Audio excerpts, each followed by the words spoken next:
mohon maaf Pak Muslim, saya bukan mau pamer-pamer itu bukan. Terus terang saya merapatkan itu sampai saya sendiri yang mimpin. Tapi kemudian tidak ada, sekarangnya kemudian saya harus buka. Sebenarnya siapa yang salah? Kalau memang kami salah ya kami harus mengakui salah. Dan ternyata memang mereka tidak nyatakan.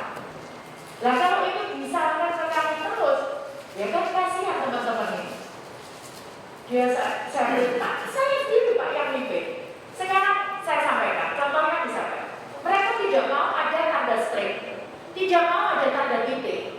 Tapi begitu kita ngomong bahwa itu data betul, sudah sesuai dengan data kependudukan, tiba-tiba semuanya bisa diubah. Ini kan yang nggak adil. Nah kami harus nangani jutaan orang Pak.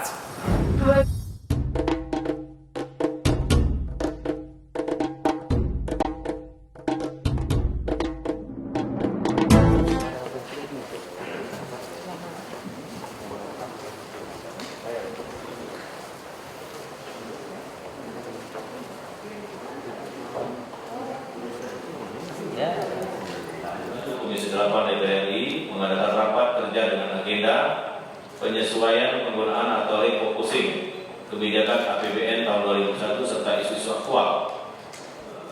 Tahun 2020 yang lalu telah disepakati bahwa penyesuaian anggaran Kementerian Sosial tahun anggaran 2021 sebesar 92 triliun 817 miliar 590 juta 291.000 rupiah. Oleh karena itu, sesuai dengan kewenangan yang dimiliki oleh Komisi 8, khususnya mengenai anggaran, maka pada hari ini kami ingin menyampaikan begitu pentingnya rapat kali ini yang isunya pengurangan anggaran. Semua kementerian dikurangi anggarannya Bapak Ibu, termasuk Menteri Sosial. Oleh karena itu, kita berharap dari Komisi 8 memberikan respon atau dukungan penuh kepada Kementerian Sosial yang memang harus hadir di tengah sekarang banyak sekali kejadian-kejadian yang membuka kita semua. Di antara bencana nasional seperti pandemi COVID-19, banjir bandang, tanah longsor, kebakaran hutan dan lain sebagainya yang menyebabkan banyak orang yang semula tidak miskin menjadi miskin. Dan apalagi kita dengar program Menteri sangat mulia untuk mengangkat derajat para yatim piatu yang kehilangan orang tuanya karena pandemi atau karena terpapar COVID-19.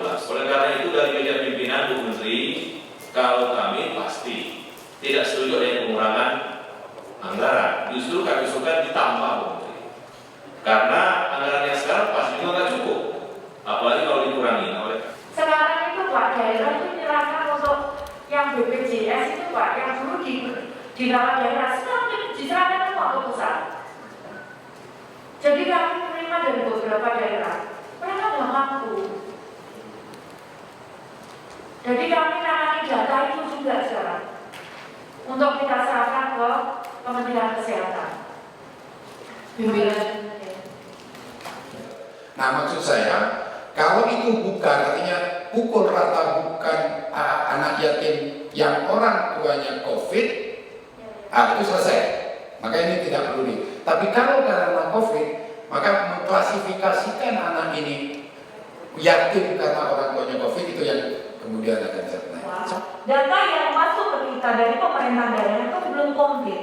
Jadi dasar ini apa? Jadi jangan sampai kita menentukan angka-angka di sini hanya berdasarkan asumsi. Terima kasih. Aneh aja ada kementerian dengan anggaran yang saat ini disunatnya sampai 4 kali. Kalau Kemensos kan anggaran yang hari ini paling diperlukan untuk masyarakat, tapi itu malah disunatkan, aneh. Ya. Cuman saya juga agak kasihan Bu Ustaz Ibu. Kelihatan karena terlalu banyak usulan dari anggota atau dari mana-mana direspon, akhirnya kerjanya terlalu keras menurut saya. Enggak Pak.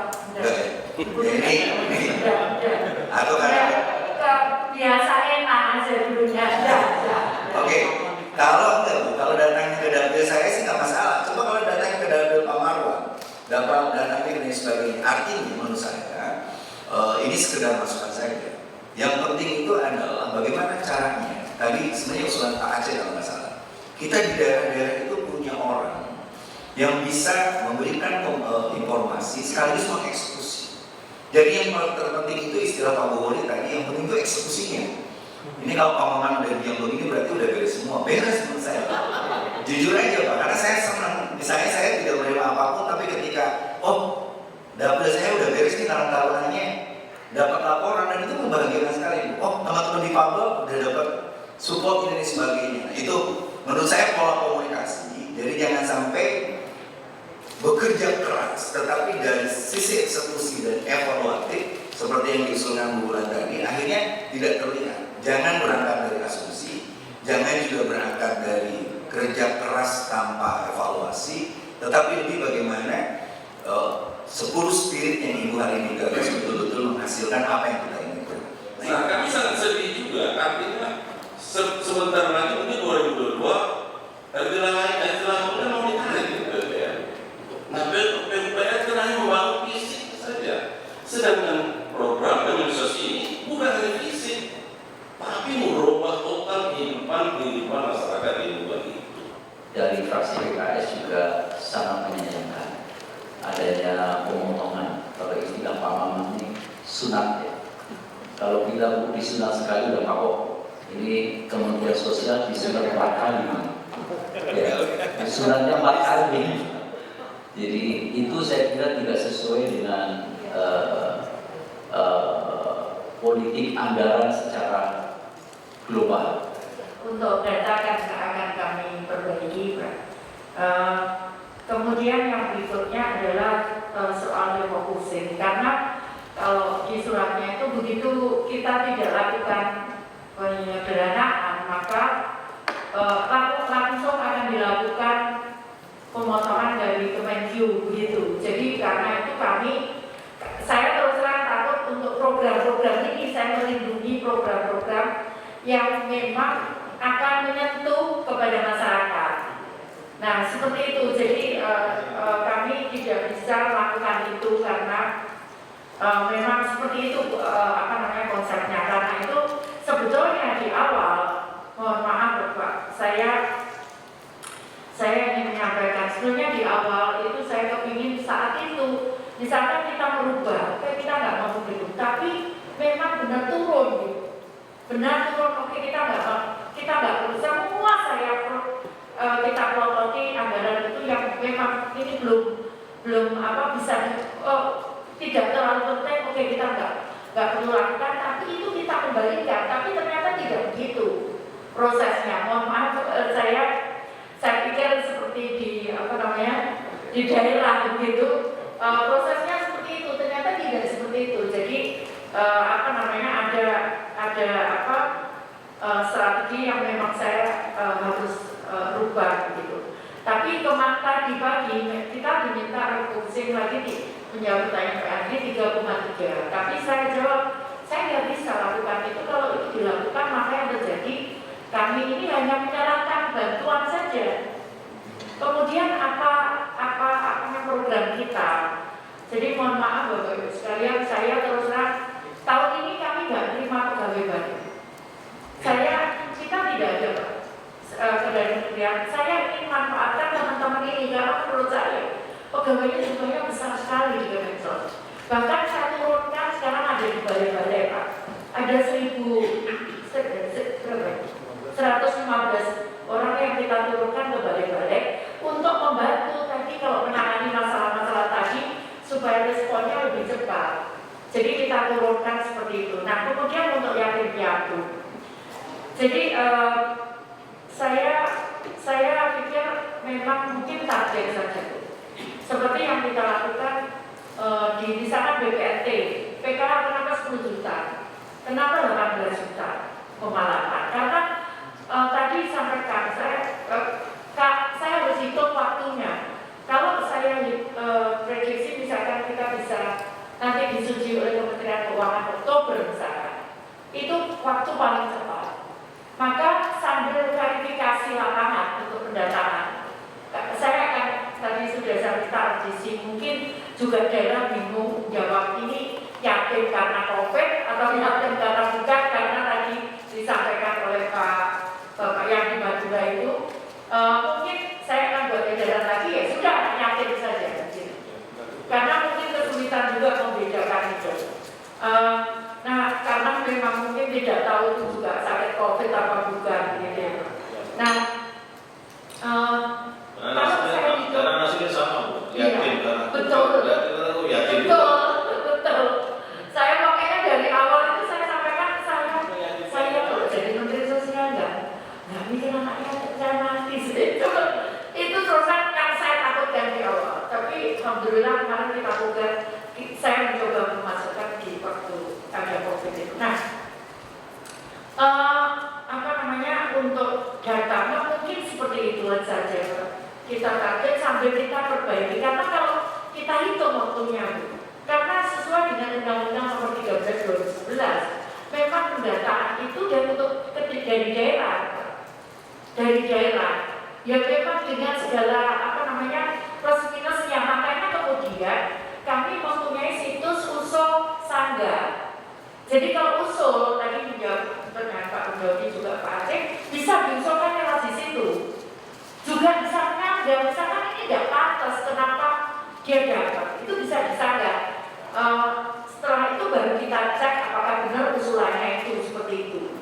Kalau misalkan dari daerah tidak mengusulkan seperti itu, memang benar Pak. Jadi untuk pendataan itu kemarin untuk perbaikan data kami sampai kirim staf ke daerah-daerah, bahkan staf kita sekarang ada di Papua, ada di beberapa daerah untuk membantu daerah memasukkan dan memperbaiki data. Memang iya, tapi kalau menurut saya sayang kalau duit itu untuk pendataan Pak Aceh. Karena menurut saya yang paling penting adalah bagaimana kita bisa menolong sebanyak-banyaknya itu. Nah kalau itu tugasnya, makanya tadi sampaikan Pak Maman, itu kecapean enggak Pak. Saya percaya kalau kita niatnya baik pasti diberikan kekuatan oleh Tuhan untuk melakukan ini. Jadi seperti itu Pak. Jadi untuk refocusing memang kita tidak bisa tidak bisa. Cuman yang terakhir tadi memang saya tolak Pak, karena kalau itu benar-benar dilakukan, itu saya sampaikan kita sudah tidak bisa apa-apa Kementerian Sosial. Jadi hanya mengandalkan bansos saja. Nah, tadi menjawab itu, nah kemudian yang berikutnya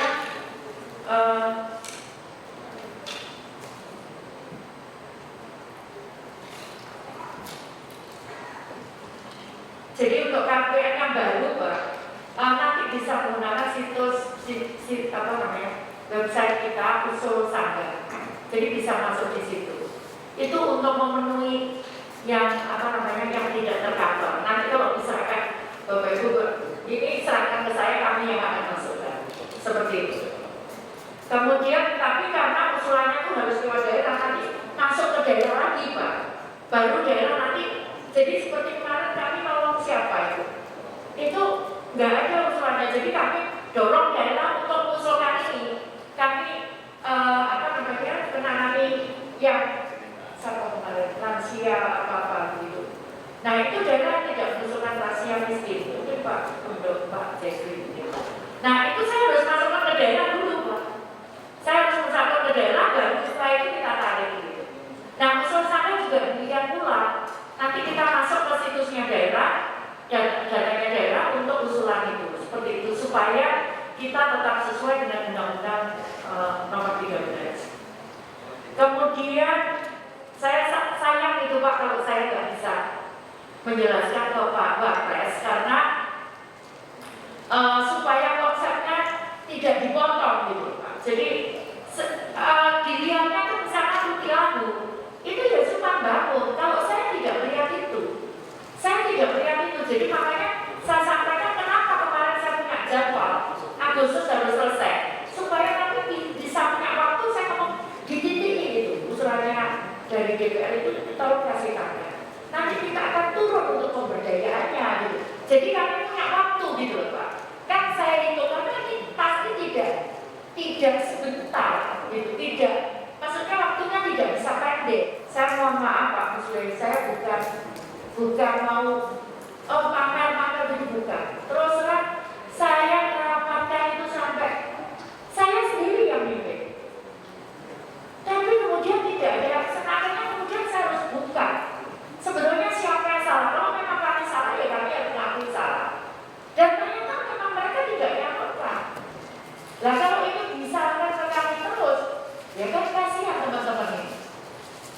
saya bilang, Pak, saya sendiri Pak yang libat. Sekarang saya sampaikan, contohnya misalkan, mereka tidak mau ada tanda strike, tidak mau ada tanda titik. Tapi begitu kita ngomong bahwa itu data betul, sudah sesuai dengan data kependudukan, tiba-tiba semuanya bisa dirubah. Ini kan yang nggak adil. Lah kami harus nangani jutaan orang Pak. 2 juta berapa kemarin total? 2,4 juta. Ya kalau satu-satu begitu kan ya kita kan tidak terus nggak kerja yang lain. Orang kita rapat itu bisa sehari 3 kali Pak rapat itu. Akhirnya makanya kemudian udah kita turun aja. Yang kemarin kita coba dicoklat diserahin. Betul ternyata. Saya harus hubungi, kenapa ini diblokir? Hubungi BNI pusatnya, kemudian BNI pusat dorong ke BNI daerah untuk baru dibuka setelah saya telepon. Ya kan begitu gitu Pak ya. Gimana Pak? Memang kenyataannya seperti itu. Kalau enggak, saya nanti dikira Bu Risma tidak kerja. Ini ada ribuan yang masih gitu. Datanya sudah saya serahkan. Jadi pengalaman kemarin, karena pengalaman tahun 2020 Pak, itu kemudian ada tempat beras semua. Saya sampaikan, saya tidak mau kalau harga CPP. Saya mau harga HIT karena semuanya BPK. Kenapa nggak pakai HIT? Saya saat itu belum jadi menteri, tapi saya harus menjawab pertanyaan itu. Kemudian saya paksakan, saya mau kalau harga HIT. Kementerian Sosial ambil. Kami akan. Tapi kemudian tidak bisa kalau CPP harganya lebih mahal Pak. Tapi karena lagi kami. Kan tidak fair Pak, kami yang tidak nikmati kemudian kami yang harus kenakan, tidak fair. Saya ngomong seperti itu Pak. Ini teman-teman ketakutan semua Pak. Karena dihitung saat itu oleh BPK, itu untuk saya bisa mengerti, saya mata PNS gitu Pak. Saya mengerti administrasi. Jadi saya mau jawabnya begini Pak, jawabnya begini. Saya tunggu di sini tuh Pak, di pojok. Jawabnya begini Pak, jawabnya begini. Akhirnya bisa clear. Nah kalau begitu kan ya berat Pak kami. Kalau terus kemudian temuan itu dibebankan, coba satu berapa Pak? Dicek, berapa? 1,3 triliun. Perbedaan dari. Dan kami bisa bunuh diri Pak. 1,3 triliun bagaimana kami bisa kembalikan uang itu? Semua takut Pak. Ketakutan semua. Akhirnya sudah saya beranikan kalau harga itu saya ambil. Tapi enggak, ya kan saya enggak bisa Pak. Ini terpaksa saya harus buka Pak. Sebetulnya saya enggak mau buka. Ya kan enggak bisa kemudian kami yang harus menderita Pak saat pemeriksaan. Dengan kasihan teman-teman. Oke, disepakati kami memberikan data. Datanya yang kita berikan. Karena kalau enggak kami Pak yang mana? Kalau kan hitungannya beda Pak, pemeriksa dengan gitu. Akhirnya ya sudah lah, saya ngomong gini, sudah saya akan sampaikan resikonya jabatan saya. Sampai gitu saya tanya. Resikonya jabatan saya ambil. Saya tidak akan itu karena nggak bisa, semua ketakutan. Itu harus dibuka karena menyangkut dengan kepentingan rakyat banget. Karena kan mereka terima keras dengan baik. Iya. Nah, mesti tahu siapa yang bertanggung jawab untuk itu. Jangan kemudian orang punya anggapan bahwa ini kesalahan Kementerian Sosial, padahal Kementerian Sosial tidak akan itu. Itu maksud saya. Yang tadi sudah kita rencanakan siang ini kita tunda dan kita persilakan Bu Menteri untuk terus berjuang untuk meyakinkan petinggi negara ini supaya ikut positif semakin kami yakin itu bisa disampaikan dengan luar biasa